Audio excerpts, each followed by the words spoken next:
Olá pessoal, boa tarde! Hoje eu vim conversar com vocês sobre relacionamentos amorosos e o que significa a química no relacionamento amoroso, aquilo que a gente chama de atração, de química. Você já parou para pensar nisso? O que tem por trás dessa química? Então é sobre isso que nós vamos falar hoje. Curte, compartilha, se inscreve aqui no canal, tá bom? Para que essas informações cheguem para mais pessoas que estão precisando também desse conteúdo, assim como você. Então, hoje a gente vai falar desse livro, As Armadilhas da Química Amorosa. E vamos começar pensando, né? O que significa a química? A química, ela tem relação, primeiramente, né, com a questão biológica. Então, a liberação de feromônios, de neurotransmissores que dão aquela sensação de prazer. Mas também existe a química da conexão emocional. Emocional, às vezes intelectual também. Então, quando você se sente atraído não só pela questão física, né, do beijo e de tudo que acontece, mas também essa química intelectual, essa química emocional que faz com que você se conecte com o outro. E isso, né, você pode se sentir conectado ou não com a pessoa a depender, né, o autor diz aqui, né, daquilo que você estruturou no seu mundo interno sobre o que era amor, cuidado, afeto, entre outras coisas. Então, para algumas pessoas estabelecer uma relação, uma conexão emocional, até vínculos mais duradouros, pode ser muito ameaçador, a depender de como você introjetou a questão, então, do amor, do afeto, né? Isso era disponível para você na sua infância, na sua adolescência, ou isso não era? Então, eu vou ler aqui que ele traz 2 exemplos de 2 pessoas, né? Pra gente ilustrar um pouquinho do que eu tô falando. Então, Cláudio, quando ele era criança, ele esteve num ambiente frio e distante. Precisava de muita conexão com seus cuidadores. Mas a forma que encontrou para se conectar foi se tornar igual ao seu ambiente. Hoje, Cláudio é distante e frio com suas parceiras. Além dessas características, ele também busca relações que são distantes e frias. Quando alguém demonstra afeto para Cláudio, isso o assusta. Não é algo que ele está acostumado a receber. Por isso, prontamente diz para si mesmo: nossa, que pessoa pegajosa, isso não é para mim. Não temos química. Embora dentro de Cláudio exista uma criança que precisa de um abraço quente e amoroso, a barreira de gelo protege esse espaço, que ainda é muito doloroso para ele. Então, tipicamente, a gente está vendo aqui uma defesa psicológica, né? E enquanto essa dor não for elaborada, ele sempre vai ser atravessado por essas defesas nas relações. Então, por isso a importância da conscientização, da gente entender a base emocional que a gente teve, para a gente não ser guiado por isso, mas poder construir algo que seja saudável para nós nos relacionamentos, seja de amizade, seja no relacionamento amoroso, que normalmente é onde aparece mais.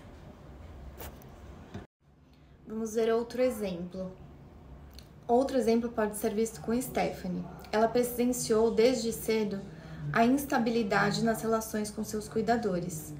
Além de momentos de violência, havia um senso de insegurança muito grande sobre ter alguém com que ela realmente pudesse contar quando precisasse.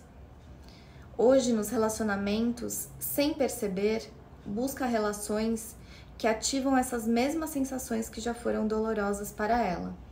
Stephanie não quer vivenciar essas situações inseguras e instáveis hoje em dia. Ela sofre com isso.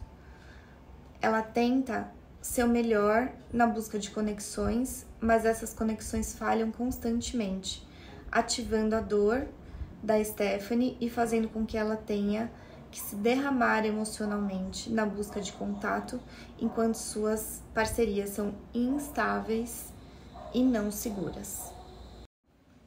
Então, a química esquemática existe na atração por relações que ativam as nossas dores emocionais mais profundas e nos aproximam das situações que um dia já foram comuns para nós. Por serem situações conhecidas, tendemos a nos adaptar a elas com mais facilidade. Isso não significa que tais situações trarão aquilo que precisamos para o nosso desenvolvimento emocional. Significa apenas que elas estão coerentes com o que nós vivemos um dia. Então, a gente se atrai por aquilo que é conhecido, por aquilo que nós vivenciamos. E isso não quer dizer que está a favor do nosso desenvolvimento, né? Isso é muito importante. Por exemplo, uma pessoa que recebeu desprezo e rejeição na infância pode perceber comum vivenciar situações assim nos relacionamentos. Então, quando você estiver se relacionando com alguém, comece a se questionar se você está vivenciando situações que têm a ver com o seu desenvolvimento, né? Com as suas necessidades afetivas, segurança emocional, afeto, situações que te trazem bem-estar e que promovem o teu desenvolvimento emocional. Ou se você está conectada a uma química que tem muito mais a ver com o conhecido, com aquilo que você vivenciou dentro da tua história. E então a gente questiona, é química ou é repetição transgeracional? Então, se pergunte isso. E tem um exercício bem interessante nesse livro que vocês podem fazer em casa para refletir mais. Então, quais são as suas principais emoções que você costuma sentir nos relacionamentos? Raiva, irritação, insegurança, medo, vergonha, tristeza, culpa, ciúme. Quais emoções que estão envolvidas ali no teu relacionamento? O que você costuma pensar sobre os seus parceiros ou parceiras? O que você costuma pensar sobre suas relações? Você percebeu, depois você se questiona, padrões de relacionamento na forma de sentir e enxergar os seus relacionamentos? São nossos moldes internos que nos levam aos padrões e que nos afastam de padrões mais saudáveis, né? Que nós precisamos encontrar em nós mesmos também, nos homens e nas mulheres. Reflita sobre isso, tá bom? Qualquer dúvida, qualquer questão, eu tô aqui.